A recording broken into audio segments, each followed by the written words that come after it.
രാമചന്ദ്രാഭിഷേകം ശ്രീരാമചന്ദ്രാഭിഷേകം സീതയാ സഹിത രാമചന്ദ്ര രഘുവീരരാജ്യാഭിഷേകം ശ്രീനീലകണ്ഠാഭിഷേകം ആഞ്ജനേയ പരിസേവ്യൻ ധീരഭരതാഭിപൂജ്യൻ വീരലക്ഷ്മണ കുമാര ശത്രുഘ്ന സോദരാർച്ചിത പദാബ്ജൻ ശ്രീനീലകണ്ഠ ഹൃദയേശൻ രാമചന്ദ്രാഭിഷേകം ശ്രീരാമചന്ദ്രാഭിഷേകം. രാമനെ ചിന്തിച്ച് ദുഃഖിയായി കാരുമേ. ഇതാണ് വാമദേവൻ അവരോട് പറയുന്നത്.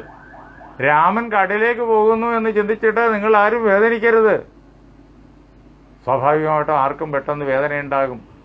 ഈ ഘട്ടത്തിൽ അഭിഷേകത്തിന് തൊട്ടു മുമ്പുള്ളതായ നിമിഷത്തിൽ ഈ അഭിഷേക നിമിഷം വന്നത് തന്നെ എങ്ങനെ? എത്രയോ വർഷമായിട്ട് തങ്ങൾ കാത്തിരിക്കുന്നു, ആഗ്രഹിച്ചിരിക്കുന്നു. ആ ആഗ്രഹം എല്ലാം കൂടി ഇങ്ങനെ സഫലമാകാൻ പോവാണ്.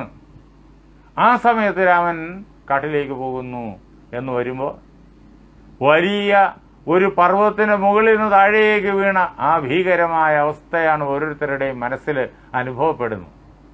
അവരെല്ലാവരും കരയാനും ഞങ്ങളും കാട്ടിലേക്ക് പോകുന്നു എന്ന് പറയാനും ദശരഥന്റെ ചിത്തം കഠോരമാണ് എന്ന് അഭിപ്രായപ്പെടാനും ഇങ്ങനെ തുടങ്ങിയപ്പോഴേക്കും കരയരുത് എന്ന് ആർക്ക് പറയാൻ പറ്റും? രാമനെ അറിയുന്ന ആളിനെ പറ്റും. അതാണ് വാമദേവൻ. അദ്ദേഹം രാമസീതാതത്വം പറഞ്ഞു കേൾപ്പിക്കുകയാണ്. രാമനെ ചിന്തിച്ച് ദുഃഖിയായി കാരുമേ. ആരും ദുഃഖിക്കരുത്. കോമളഗാത്രിയാം ജാനകി മൂലവും ആരും ദുഃഖിക്കരുത്. കോമളഗാത്രിയാണ്. ക്ലേശങ്ങളൊന്നും സഹിച്ച് ശീലമുള്ള ആളല്ല ജാനകി. ജനകന്റെ കൊട്ടാരത്തിൽ എല്ലാ സുഖങ്ങളുടെയും നടുവിൽ വളർന്നു. ഇപ്പോഴിതാ ഇവിടെ ദശരഥന്റെ കൊട്ടാരത്തിൽ സർവ്വ സുഖങ്ങളുടെ നടുവിൽ വസിക്കുന്നു. അങ്ങനെ ജീവിതത്തിലെ ക്ലേശങ്ങൾ വിദൂരമായി പോലും അനുഭവിച്ചിട്ടില്ലാത്ത വ്യക്തിയാണ്. അതുകൊണ്ട് ഇതൊന്നും സഹിക്കാൻ ശേഷിയുള്ള ആളല്ല. അതാണ് കോമളഗാത്രി. അങ്ങനെയുള്ള ജാനകിയെ വിചാരിച്ചും നിങ്ങൾ ദുഃഖിക്കണ്ട. തത്വമായുള്ളത് ചൊല്ലുന്നതുണ്ട് ഞാൻ, ചിത്തം തെളിഞ്ഞ് കേട്ടിയിടുവിൻ ഏവരും. തത്വമായിട്ടുള്ള വസ്തുത, വേദാന്ത ശാസ്ത്രപരമായിരിക്കുന്ന വസ്തുത, ഋഷിവര്യന്മാർ നമുക്ക് പറഞ്ഞു തന്നിരിക്കുന്ന ഉപനിഷത്ത് സന്ദേശം, അത് ഞാൻ നിങ്ങളോട് പറയാം. നിങ്ങളെല്ലാവരും ചിത്തം തെളിഞ്ഞ് കേൾക്കണം, ശ്രദ്ധയോടുകൂടി കേൾക്കണം. ദുഃഖിച്ച് കരഞ്ഞ് ബഹളം വച്ച് കേൾക്കാൻ നിന്ന് കഴിഞ്ഞാൽ കേൾക്കൂല. കാരണം ദുഃഖം ആ കേൾവിയെ മുഴുവൻ കൊണ്ടുപോക്കളയും. പിന്നെയോ ദുഃഖത്തെ ശമിപ്പിക്കണം. നിങ്ങൾ ദുഃഖിക്കരുത്, മനസ്സ് ശാന്തമാക്കുക. എന്നിട്ട് ശാന്തമായിട്ട് നിങ്ങൾ എൻ്റെ വാക്കുകളെ കേൾക്കുക. ആരാണ് ഈ രാമനെന്നറിയോ? രാമൻ മനുഷ്യനല്ല. അങ്ങനെ നിങ്ങൾ ധരിച്ചു വച്ചിരിക്കുന്നു. രാമൻ ദശരഥനും മകനുമല്ല. അങ്ങനെ നിങ്ങൾ ധരിച്ചു വച്ചിരിക്കുന്നു. ദശരഥൻ മനുഷ്യനാണ്. ആ മനുഷ്യന്റെ പുത്രനായിരിക്കുന്ന മനുഷ്യനായ രാജകുമാരൻ, സർവ്വഗുണങ്ങളുമുള്ള രാജകുമാരൻ. അതുകൊണ്ട് ഭാവിയിലെ നിങ്ങളുടെ മഹാരാജാവ് ഇപ്പോഴിതാ അടുത്ത മുഹൂർത്തത്തിൽ യുവരാജാവാകാൻ പോകുന്നയാൾ എന്നൊക്കെയാണ് നിങ്ങളുടെ ധാരണ. അതല്ല രാമന്റെ തത്വം.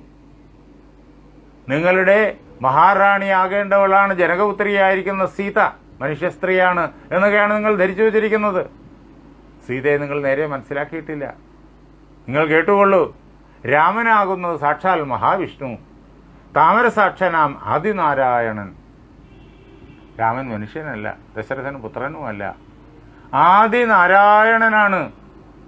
ഈ ലോകം ഉണ്ടാകുന്നതിന് മുമ്പേ ഉള്ളവൻ.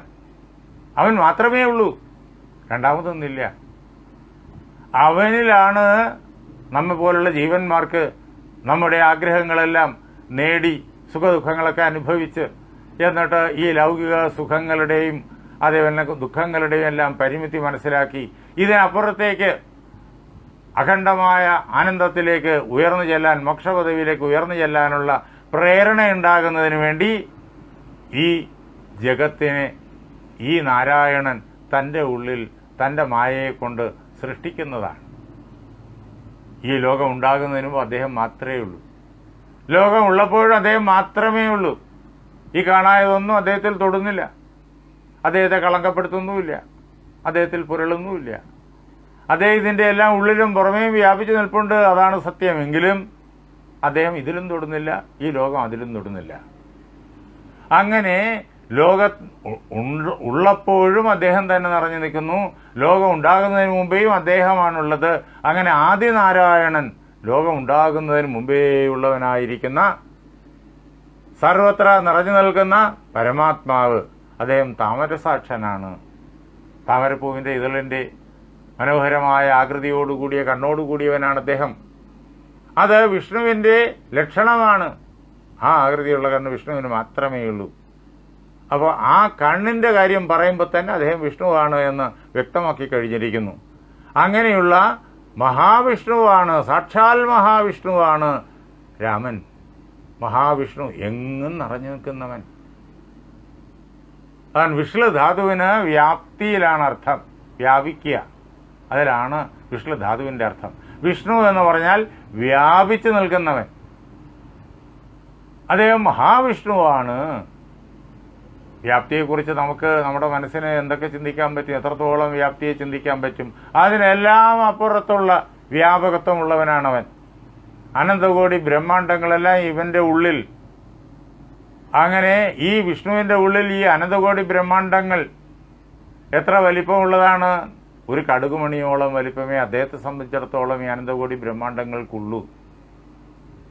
അതിനും അപ്പുറം അനാദി അനന്തമായിട്ട് വ്യാപിച്ചു കിടക്കുന്നതാണ് മഹാവിഷ്ണു. അതാണ് രാമൻ. അങ്ങനെ ഇരിക്കവേ ഈ രാമൻ എങ്ങോട്ട് പോകാൻ?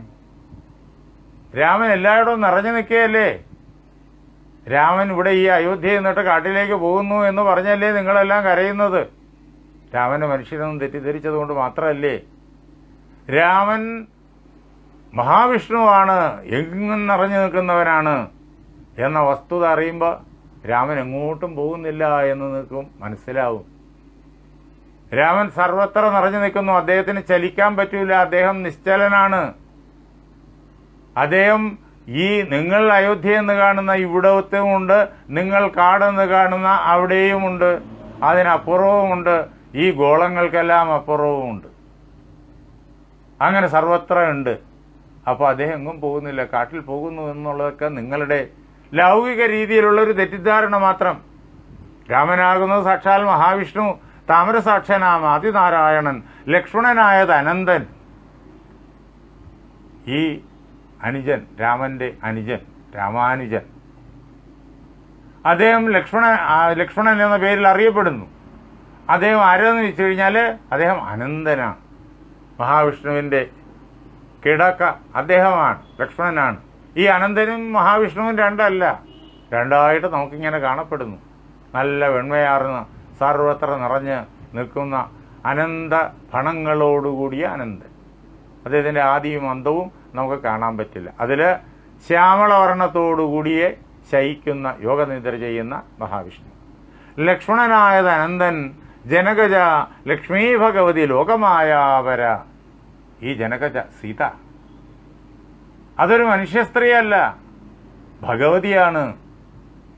സർവ ഐശ്വര്യങ്ങളും ആരിലാണോ നിറഞ്ഞു നിൽക്കുന്നത് അവളാണ് ഭഗവതി. സർവ ഐശ്വര്യങ്ങളും ആരിൽ നിന്നാണോ ഉണ്ടാകുന്നത് അവളാണ് ഭഗവതി.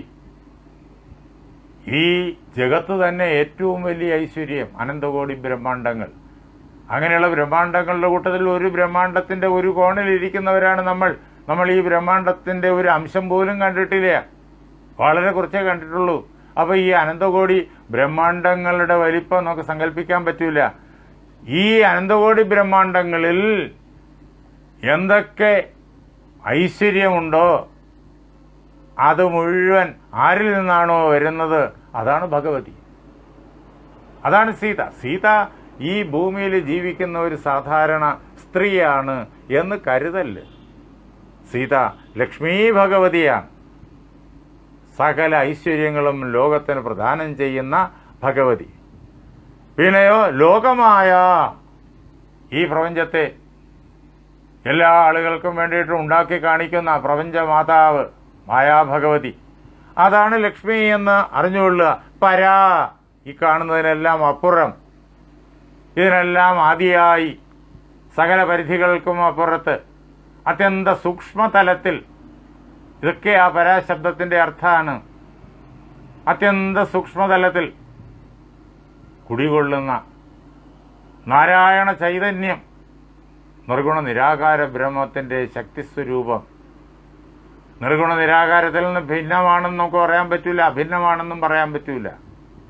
അങ്ങനെയുള്ള നിർഗുണ നിരാകാര ചൈതന്യം തന്നെ ആയിരിക്കുന്ന പര ആണ് ഈ സീതാ ഭഗവതി, ലക്ഷ്മി ഭഗവതി എന്നറിഞ്ഞുകൊള്ളുക. ഈ നാരായണനും മഹാവിഷ്ണുവും ഈ ലക്ഷ്മി ഭഗവതിയും ഈ അനന്തനും എന്ത് ചെയ്യുന്നറിയോ? മായാഗുണങ്ങളെ താൻ അവലംബിച്ച് കായഭേദം ധരിക്കുന്നിത് ആത്മാപരൻ, എല്ലാത്തിനും അപ്പുറം കുടികൊള്ളുന്ന പരമശക്തി സ്വരൂപമായിരിക്കുന്ന ആ നിർഗുണ നിരാകാര ബ്രഹ്മം ലോകത്തെ ജീവന്മാരെ അനുഗ്രഹിക്കുന്നതിന് വേണ്ടിയിട്ട് തൻ്റെ തന്നെ മായയെ അവലംബിച്ചിട്ട് കായഭേദം ധരിക്കുന്നു, പല ശരീരങ്ങളെ സ്വീകരിക്കുന്നു. അതിന് അവതാരം എന്ന് പേര്. മത്സ്യമായി, കൂർമ്മമായി, വരാഹമായി, നരസിംഹമായി, ഇങ്ങനെ എന്തെന്ത് രൂപങ്ങളാണ് അദ്ദേഹം ധരിച്ചതെന്നറിയോ? അനന്ത രൂപങ്ങൾ അദ്ദേഹം ധരിച്ചിട്ടുണ്ട്. എന്തിനു വേണ്ടി? അദ്ദേഹത്തിന് വേണ്ടിയിട്ടല്ല. അതുകൊണ്ടൊന്നും അദ്ദേഹത്തിന് നേടാനും ഇല്ല, നഷ്ടപ്പെടാനും ഇല്ല. പിന്നെയോ, ഇവിടെ ഈ ലോകത്തിൽ അവിദ്യയുടെ പിടിയിൽപ്പെട്ട ജീവന്മാര് ഈ ലോകത്തിൻ്റെ വസ്തുസ്ഥിതി അറിയാതെ, ജീവിതത്തിൻ്റെ വസ്തുസ്ഥിതി അറിയാതെ, തൻ്റെ തന്നെ ബ്രഹ്മസ്വരൂപത്തെ അറിയാതെ താൻ ശരീരമാണ് തെറ്റിദ്ധരിച്ചിട്ട് ക്ലേശങ്ങളിൽപ്പെട്ട് ഉഴലുന്നു. അവരുടെ ക്ലേശങ്ങൾ ദൂരീകരിക്കണം. എന്നിട്ട് ക്രമേണ അവർക്ക് ആത്മജ്ഞാനം ഉണർത്തിക്കൊടുക്കണം. അതുണ്ട്, ഉള്ളിൻ്റെ ഉള്ളിലുണ്ട്. അത് നഷ്ടപ്പെടില്ല, നഷ്ടപ്പെടാൻ സാധ്യമല്ല. മറഞ്ഞിരിക്കുന്നു എന്ന് മാത്രം. അവിദ്യയാൽ മൂടപ്പെട്ടിരിക്കുന്നു, ചാരം കനലിനെ മൂടിയതുപോലെ. ആ അവിദ്യയെ നീക്കി ആ ജ്ഞാനത്തെ പ്രകാശിപ്പിച്ചു കൊടുക്കണം. അതിനുവേണ്ടി അദ്ദേഹം തൻ്റെ തന്നെ മായയെ അവലംബിച്ചിട്ട് മത്സ്യകൂർമ്മ വരാഹാദികളായി അനേകം ജന്മങ്ങൾ, അവതാരങ്ങൾ കൈക്കൊള്ളുന്നു. അങ്ങനെ എത്രയോ അവതാരങ്ങൾ കഴിഞ്ഞു. ഇപ്പോൾ ഇതാ ദശരഥന് പുത്രനായി, കൗസല്യയ്ക്ക് പുത്രനായി അദ്ദേഹം അവതരിച്ചിരിക്കുന്നു. ഈ അവതാരം ലോകഹിതത്തിന് വേണ്ടിയിട്ടാണ്. വലിയ വലിയ കാര്യങ്ങൾ അദ്ദേഹത്തിന് ചെയ്യാനുണ്ട്. എന്തിനു വേണ്ടി? നിങ്ങളുടെയും എൻ്റെയും ഈ ലോകത്തിലുള്ള എല്ലാവരുടെയും ജഡപദാർത്ഥങ്ങളുടെയും ശ്രേയസ്സിന് വേണ്ടി. അതിനു വേണ്ടിയിട്ട് അദ്ദേഹം പുറപ്പെടുകയാണ്. ശരീരം സ്വീകരിച്ചു വന്നിരിക്കുന്നത് ഈ ശരീരത്തിൽ ഇരുന്നു കൊണ്ട് കാര്യങ്ങൾ ലൗകിക തലത്തിൽ, ഭൗതിക തലത്തിൽ ചെയ്യാനാണ്. ഭൗതിക തലത്തിൽ ചെയ്യുമ്പോഴേ അതുകൊണ്ടുള്ള പ്രയോജനം ഭൗതിക ജീവികളായിരിക്കുന്ന എല്ലാവർക്കും കിട്ടും. അങ്ങനെ ഭൗതിക തലത്തിൽ കാര്യങ്ങളെല്ലാം നിർവഹിക്കുന്നു. അതിനുവേണ്ടി ഭൗതിക ശരീരം അദ്ദേഹം മായ കൊണ്ട് സ്വീകരിച്ചു വന്നിരിക്കുന്നു. അങ്ങനെ ഇവിടെ നിന്നിട്ട് അദ്ദേഹം അങ്ങോട്ട് പോകുന്നു, അവിടെ ചെന്ന് പല കാര്യങ്ങൾ ചെയ്യുന്നു എന്നുള്ളതും മായയാണ് എന്നറിയണം. അദ്ദേഹം സർവത്ര നിറഞ്ഞു നിൽക്കുകയാണ്. അദ്ദേഹം ഇല്ലാത്തതായിട്ട് ഒരിടവും ഇല്ല. മായ കൊണ്ട് അങ്ങനെയൊക്കെ നമുക്ക് തോന്നിക്കുന്നു. എന്തിന്? നമ്മുടെ ലോകത്തിൻ്റെ ഹിതത്തിന് വേണ്ടിയിട്ട്. ഈ വസ്തുത നിങ്ങൾ അറിയണം. ഇത് അദ്ദേഹത്തിൻ്റെ അവതാരമാണ്, നമുക്ക് വേണ്ടിയിട്ടുള്ള അവതാരം. ആ അവതാര കൃത്യം നിർവഹിക്കാൻ വേണ്ടിയിട്ട് ഒരു സാഹചര്യം അദ്ദേഹം ഇവിടെ ഉണ്ടാക്കി ലൗകിക രീതിയിൽ. എന്നിട്ട് ലൗകിക രീതിയിൽ അതിൻ്റെ ഫലമായിട്ട് അദ്ദേഹം ഇതാ കാനനത്തിലേക്ക് പോകുന്നതായി നമുക്ക് തോന്നിക്കുന്നു. അലൗകിക രീതിയിൽ അദ്ദേഹത്തിൻ്റെ തന്നെ അനന്തമായിരിക്കുന്ന ശക്തിയാണ് ലോകഹിതത്തിനായി ഈ ശരീരത്തിൻ്റെ ഉള്ളിലിരുന്നു കൊണ്ട് പ്രവർത്തിക്കുന്നത്. അദ്ദേഹം മത്സ്യമായി അവതരിച്ചാലും ആ അനന്തതയുടെ ശക്തിയാണ് ആ മത്സ്യത്തിൽ പ്രവർത്തിക്കുക. കൂർമ്മമായാലും വരാഹമായാലും ഒരു കുറവും ആ അനന്തശക്തിക്ക് വരുന്നില്ല. ആ അനന്തശക്തി തന്നെയാണ് അതിൻ്റെ ഉള്ളിൽ വർത്തിക്കുന്നത്. രാമനായി അവതരിക്കുമ്പോഴും അങ്ങനെ തന്നെ, കൃഷ്ണനായി അവതരിച്ചാലും വാമനനായി അവതരിച്ചാലും അങ്ങനെ തന്നെ. ഏത് രൂപം കൈക്കൊണ്ടാലും ആ അനന്തതയ്ക്ക്, ആ അനന്തശക്തിക്ക് ഒരു കുറവും സംഭവിക്കുന്നില്ല. അതാണ് നേരത്തെ ഉദ്ധരിച്ച ആ വത്സസ്തേയം എന്ന കഥയുടെ സന്ദേശം. ഇനി ഇത് കഴിഞ്ഞിട്ട് ഭാഗവതത്തിലെ ദശമസ്കന്ധത്തിൽ തന്നെ ഇന്ദ്രദർപ്പഹരണമുണ്ട്. ഇന്ദ്രന്റെ അഹങ്കാരത്തെ തീർത്തത് മനുഷ്യനല്ലേ ഭഗവാൻ ഇപ്പോൾ കൃഷ്ണനായിട്ട് ഭൂമിയിൽ. അപ്പോൾ ഭഗവാന്റെ ശക്തിയൊന്നും കാണൂലല്ലോ, മനുഷ്യന് പറ്റുന്ന ശക്തിയല്ലേ ഉണ്ടാവുള്ളൂ. അപ്പോൾ എന്നെ അനുസരിക്കണ്ടേ, എന്നെ പൂജിക്കണ്ടേ എന്നൊക്കെ തോന്നൽ ഇന്ദ്രനുണ്ടായി. അദ്ദേഹം അങ്ങോട്ട് കൃഷ്ണനോട് മത്സരിക്കാനിറങ്ങി. മഴ പെയ്ച്ച് ഗോകുലത്തെ തകർക്കാൻ നോക്കി. കൃഷ്ണൻ ഗോവർദ്ധനമെടുത്ത് ആ മഴയെ പ്രതിബന്ധിച്ചു. 7 രാത്രിയും 7 പകലും തകർത്ത് പെയ്ത മഴ ഒന്നും ചെയ്തില്ല. അപ്പോൾ ഭഗവാൻ മനുഷ്യരൂപത്തിൽ, ഒരു ബാലന്റെ രൂപത്തിൽ ഇങ്ങ് വൃന്ദാവനത്തിൽ കഴിയുമ്പോഴും ഭഗവാന്റെ അനന്ത കോടി ബ്രഹ്മാണ്ടങ്ങളെ ഉണ്ടാക്കി നിലനിർത്തി പ്രവർത്തിപ്പിക്കുന്ന അനന്തമായിരിക്കുന്ന ചൈതന്യത്തിന് യാതൊരു കുറവും ആ ബാലശരീരത്തിലും സംഭവിക്കുന്നില്ല എന്നറിഞ്ഞ് ഇന്ദ്രൻ ചെന്ന് ഭഗവാന്റെ പാദങ്ങളിൽ വീണ് കരയുന്നു. തുടർന്നാണ് ഭഗവാനെ ഈ ലോകത്തിൻ്റെ മുഴുവൻ ഈശ്വരൻ എന്ന് മനസ്സിലാക്കി അഭിഷേകം കഴിക്കുന്നത്, ഗോവിന്ദ പട്ടാഭിഷേകം. അത് ഭാഗവതത്തിലെ ദശമസ്കന്ധത്തിൽ കാണാം. അതാണ് ഇവിടെ വാമദേവൻ വാക്കുകൾ കൊണ്ട് പറയുന്നത്. ഇങ്ങനെ ഭഗവാൻ ലോകഹിതത്തിന് വേണ്ടിയിട്ട് കായഭേദം ധരിക്കുന്നു, വിവിധങ്ങളായി ശരീരം സ്വീകരിക്കുന്നു. അങ്ങനെ അദ്ദേഹം വന്നിരിക്കുന്നു ദശരഥപുത്രനായിട്ട്, കൗസല്യപുത്രനായിട്ട്. അറിഞ്ഞുകൊള്ളൂ, അദ്ദേഹം ആ കർമ്മങ്ങൾക്ക് വേണ്ടി പുറപ്പെടുന്നു. അതിൽ നിങ്ങൾ ദുഃഖിക്കരുത്, എല്ലാവരും സന്തോഷിക്കുക. അദ്ദേഹം നിങ്ങളുടെ കണ്ണുകളിൽ തന്നെ വീണ്ടും തിരിച്ചു വരുന്നത് കാണാനായി സാധിക്കും എന്ന് പറഞ്ഞ് രാമസീതാതത്വം വിശദമാക്കുന്നത് ഇനിയും നാം കേൾക്കും. അത് നാളെ രാത്രി 8:30 നമുക്ക് കാണാം. എല്ലാവരും ബന്ധുജനങ്ങളോടും സുഹൃത്തുക്കളോടും എല്ലാവരോടും നമ്മുടെ ഈ അധ്യാത്മരാമായണ യജ്ഞം, ജ്ഞാനയജ്ഞം നടക്കുന്നതിനെക്കുറിച്ച് പറയുക. കഴിയുന്നിടത്തോളം ആളുകളെ ഇതിലേക്ക് കൊണ്ടുവരിക. എല്ലാവർക്കും ഈ രാമായണത്തെ ഒന്ന് കേൾക്കാൻ, അതേപോലെ തന്നെ അത് ഇങ്ങനെ മനസ്സിലാക്കാൻ ഒക്കെയുള്ള അവസരം ഉണ്ടാകട്ടെ. ഇത് യൂട്യൂബിൽ താമസിയാതെ അപ്ലോഡ് ചെയ്യും. ഇപ്പോൾ യൂട്യൂബിൽ ഇപ്പോഴും ഗീതാഭാരതത്തിൻ്റെ നേരത്തെ നടത്തിയ ഇതേപോലുള്ളതായ ലൈവ് നടന്നുകൊണ്ടിരിക്കുന്നു. ഓഗസ്റ്റ് 5 തീയതി വരെ അതുണ്ട്. അത് കഴിഞ്ഞാൽ യോഗയെക്കുറിച്ചൊരു 10 ദിവസത്തെ ടോക്ക് കാണും, രാജയോഗ ദർശനത്തെക്കുറിച്ച്. ജൂൺ 21 അന്താരാഷ്ട്ര യോഗ ദിനം നമ്മൾ ആഘോഷിച്ചല്ലോ, അന്ന് ചെയ്ത പ്രഭാഷണങ്ങൾ.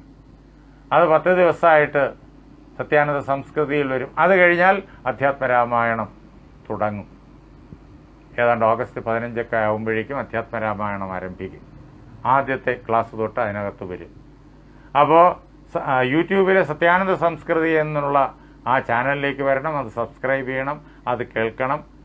അതേപോലെ എല്ലാ ആളുകളോടും അത് പറയണം എന്ന് അഭ്യർത്ഥിച്ചുകൊണ്ട് നമ്മുടെ ഈ ഭാരതീയ സംസ്കാരത്തിൻ്റെ ഹൃദയത്തെ എല്ലാ പേരിലും എത്തിക്കാനും അതേപോലെ തന്നെ നമ്മുടെ ഉള്ളിൽ ഉണർത്താനും വേണ്ടിയിട്ടുള്ള കൂട്ടായ്മയോടുകൂടിയുള്ള പരിശ്രമമാണിത്. അതിൻ്റെ വിജയത്തിന് വേണ്ടി എല്ലാവരും പ്രയത്നിക്കണമെന്ന് അഭ്യർത്ഥിച്ചുകൊണ്ട് എൻ്റെ വാക്കുകളാകുന്ന പൂജാപുഷ്പങ്ങൾ പാർവതീ പരമേശ്വരന്മാരുടെ പാദങ്ങളിൽ, ശ്രീരാമസീത ആഞ്ജനേയന്മാരുടെ പാദങ്ങളിൽ, എൻ്റെ ഗുരുനാഥനായ ജഗദ്ഗുരു സ്വാമി സത്യാനന്ദ സരസ്വതി തൃപ്പാദങ്ങളിൽ, എൻ്റെ പരമഗുരുവായ ബ്രഹ്മശ്രീ നീലകണ്ഠ ഗുരുപാദരുടെ പാദപങ്കജങ്ങളിൽ, നിങ്ങളുടെ ഓരോരുത്തരുടെയും ഗുരുവിൻ്റെ പാദപത്മങ്ങളിൽ, ആ ധന്യമായ സങ്കല്പം കൊണ്ട് പവിത്രമായിരിക്കുന്ന നിങ്ങളുടെ ഹൃദയങ്ങളിൽ പൂജാപുഷ്പങ്ങളെന്നോണം സമർപ്പിച്ചുകൊള്ളുന്നു. ജയ് സീതാറാം.